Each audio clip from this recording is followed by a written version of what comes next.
नमस्कार। प्रोग्राम आओ भाग्य चमकाएं की इस हरिद्वार सीरीज़ में आपका एक बार फिर से बहुत बहुत स्वागत है। दर्शकों, ये सीरीज़ केवल हमारे लिए, उमेश जी के लिए ख़ास नहीं है, बल्कि आप सबके लिए भी बेहद ख़ास है। मैं बहुत खुद को लकी मानती हूँ, बहुत ही भाग्यवान मानती हूँ कि उमेश जी की वजह से हमें भी इस पवित्र स्थान के दर्शन करने को मिले, क्योंकि हर इंसान आजकल लाइफ में इतना ज़्यादा व्यस्त है, स्ट्रेसफुल है, बिजी है कि उसके पास समय नहीं है। यदि समय निकलता है तो वो वेकेशन करने के लिए चला जाता है। वेकेशन अपनी जगह, लेकिन ये जो हमारी अंतरात्मा की आध्यात्मिक जो वेकेशन है वो बेहद ज़रूरी है।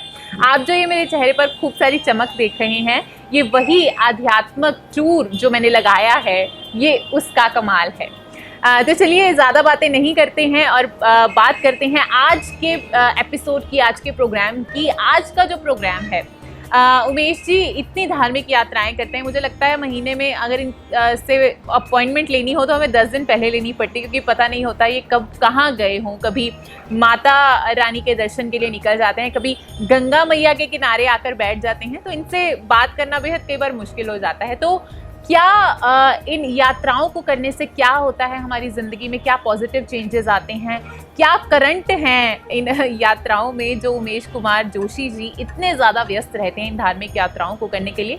तो आइए प्रोग्राम में सबसे पहले उनका स्वागत करते हैं। उमेश जी, बहुत बहुत स्वागत है आपका प्रोग्राम में। जी, तो आपकी वजह से हम भी माँ गंगा के चरण में आ बैठे हैं। जी, हम आपकी वजह से हमारी हाजिरी लगी है, हमारे दर्शकों की लगी है। उमेश जी, धार्मिक यात्राएं अक्सर बुजुर्गों की बात करें वो बहुत ज़्यादा करते थे, लेकिन आजकल लोग फॉर्मेलिटी के तौर पर कोई ओकेजन होता है तो आते हैं। क्यों लोगों में क्रेज़ कम हो गया है धार्मिक यात्राओं का? बिल्कुल, आपको मैंने जब भी हमने गंगा स्नान किया है तो मैंने आपको गंगा स्नान में एक दो बातें क्रिस्टल क्लियर दिखाई हैं कि लोगों की जो सोच हो गई है, तो वो गंगा जी में स्नान, किसी भी गंगा जी में अगर स्नान करने जाते हैं तो वो इंजॉय करते हैं और हिसाब का इंजॉय। हमारा इंजॉय होता है धार्मिक, आध्यात्मिक कि जो उसमें पॉजिटिविटी है उसका आनंद मान लें, है ना, उसका इंजॉय करें। लेकिन लोग इंजॉय करते हैं स्विमिंग पूल जैसे जी, वो उनका इंजॉय होता है और हिसाब का। तो धार्मिक यात्राएं हम जब भी करते हैं तो उसमें एक कोई ना कोई आप नियम जरूर अवश्य बना के रखें कि वो नियम ये है कि जो वहाँ की सादगी, वो जो कुदरत है हमको जो मैसेज वो साइलेंट पन में हमको दे रही है, उसको कहीं ना कहीं पहचानने की कोशिश करें। कि किसी भी जगह पे जब हम धार्मिक यात्रा करते हैं, धार्मिक स्नान करते हैं, तो सबसे पहले उस गंगा जी का एक पॉजिटिव चीज़ वो तब आपको मिलेगी कि जब आपका यहाँ से अध्यात्म, जहाँ से ये टच आपकी शुरू हो जाएगी। जब किसी भी जगह में, जैसे मान लीजिए गंगा जी में हम स्नान करते हैं, तो सबसे पहले कोई ना कोई मंत्र उच्चारण, पाठ, पूजा गंगा जी के बीच में खड़ के अवश्य करना चाहिए। मैंने कई लोगों को देखा, आपको भी दिखाया जी, कई लोग घर से तो चलते हैं कि जी हम धार्मिक यात्रा करने जा रहे हैं, तो धार्मिक यात्रा को सिर्फ ये मानते हैं कि गंगा जी में गए, गंगा जी में डुबकी लगाई, एंजॉय किया, स्विमिंग पूल जैसे हम नहाए, तो वहाँ पे बस नहा के कपड़े चेंज किए, घर पे आ गए, उसको वो मान लेते धार्मिक यात्रा। दोस्तों, ये धार्मिक यात्रा मेरे हिसाब से नहीं है, उल्टा वहाँ से पाप कमा के लेके आ रहे हो।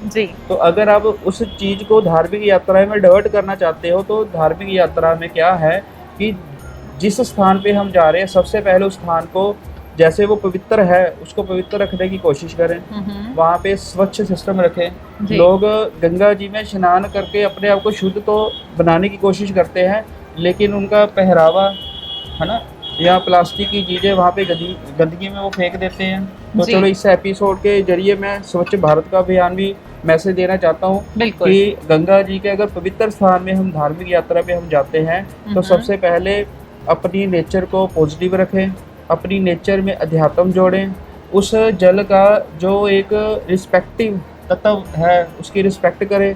गंगा जी में जब आप जाते हो तो स्पर्श करके गंगा जी में जाएं।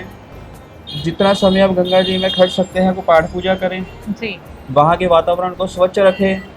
जो वहाँ पे कोई पंडित पुजारी, जो ब्राह्मण बैठे हैं, जो आपकी पॉकेट अलाउ करती है, उस हिसाब से कुछ ना कुछ तर्पण, कुछ ना कुछ वहाँ पे कर्म, या कोई धार्मिक जगह पे माथा टेक के किसी जगह में एकांत में बैठ के कोई ना कोई पूजा पाठ करें।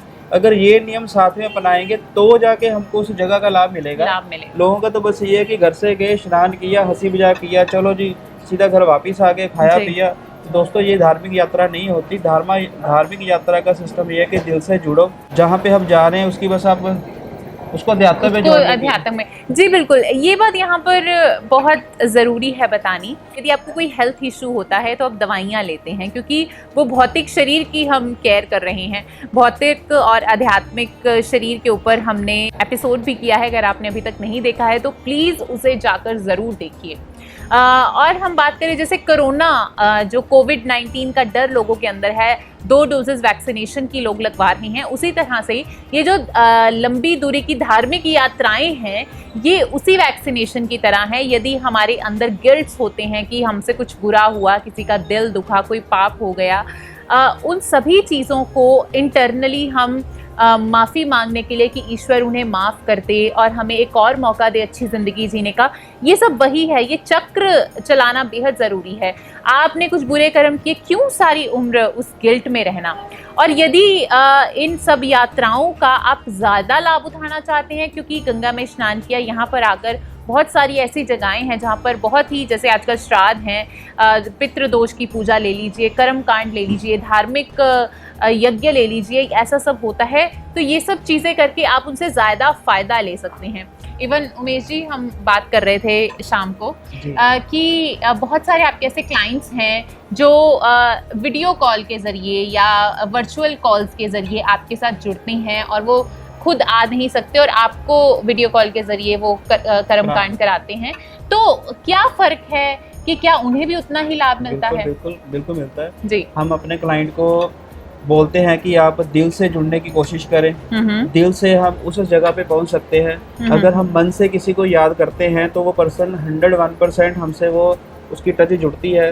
एक सिंपल से एग्जांपल देता हूँ, कई बार हमारे अचानक कोई गेस्ट घर पे आ जाता है, हम उसको क्या बोलते हैं कि आपको याद कर रहे थे तो अचानक आप आ गए। और दूसरा ये है कि परमात्मा, मैंने पीछे ना एक एपिसोड में मैंने बोला था कि हमारे अंदर प्रभु भोलेनाथ जी ने गण एक्टिवेट किए हुए हैं। वो गण है दिल वाला, मन वाला भी एक गण है।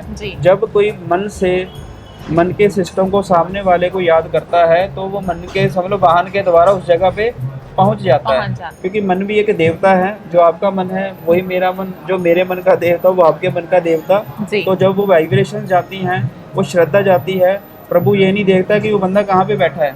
कई बार हम घर पे बैठे होते हैं तो बैठे घर पे हैं, आंखें बंद करके किसी और जगह का ध्यान करते हैं, हमारे मन में हो गया ना, हमारी हाजिरी लग गई। तो इसी हिसाब से ऐसे ये कर्म कांड होते हैं कि जैसे मान लीजिए मैं हरिद्वार में आया, मैंने मैनुअली जो हमारे क्लाइंट हैं जो खुद आने वाले थे उनसे वो कर्म करवाए। तो कई ऐसे क्लाइंट है वो दिल से जुड़े, और दिल से जुड़ने का सबसे बड़ा प्रभाव ये देखने को मिलता है कि अगर उन्होंने कोई भी कर्म कांड, कोई तर्पण हमसे करवाया है तो कुछ दिनों के बाद, हालांकि मैं कोई शर्त नहीं रखता कि आप ये करवा रहे हो तो मैं ऐसे कर दूंगा, ऐसे आपको पॉजिटिविटी होगी, ये होगी, वो तो प्रभु के हाथों में। कर्म करो, फल प्रभु देगा। लेकिन वो क्लाइंटों की ही थ्योरी सुनने को मिलती है, सर थैंक्स, आपने हमारी ओर से ये कर्म करवाया और उसका हमको लाभ मिला। यही निशानियां होती हैं कि हमने किया, कुदरत ने बोला करो, फल मैं दूंगा, बस श्रद्धा होनी चाहिए। तो कहते हैं नारायण जी कि आप कर्म करने की समर्था रखो, मैं उसका फल देने के लिए तैयार हूँ। बिल्कुल, ये मैं ज़रूर अपने दर्शकों से कहना चाहूँगी कि ये जो हमारी छोटी सी फैमिली है माँ astro Bhagwati and research centre की, वो सभी जो उमेश जी से जुड़े हैं वो हरिद्वार आकर ज़रूर यहाँ पर यज्ञ हवन करते हैं। लेकिन कुछ क्लाइंट्स ऐसे हैं, कुछ पारिवारिक सदस्य ऐसे हैं जो 7 समुंदर पार बैठे हैं, जिनका यहाँ पर आना पॉसिबल नहीं है। तो उमेश जी वर्चुअली उनके लिए सब कुछ करते हैं, और उसमें भी दोस्तों इतनी ताकत होती है कि रिजल्ट्स जो हैं वो विद इन द डेज उनको देखने को मिलते हैं। तो यदि आप भी अपनी ज़िंदगी की किसी मुश्किलात से जूझ रहे हैं तो करना कुछ नहीं है, सिर्फ इतना करना है कि नीचे स्क्रीन पर दिए गए नंबर जो लगातार ड्यूरिंग द प्रोग्राम भी स्क्रॉल हो रहे हैं, उन पर कॉल करनी है और विजिट करना है माँ Bhagwati astro and research centre पर। पीछे का मौसम फिलहाल थोड़ा गर्मी भरा है, लेकिन बेहद खूबसूरत है, नज़ारा है, क्योंकि हम लोग आपसे जुड़े हैं।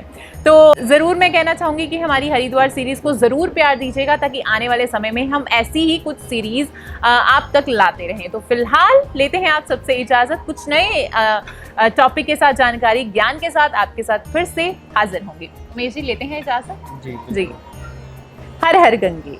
हर हर गंगे।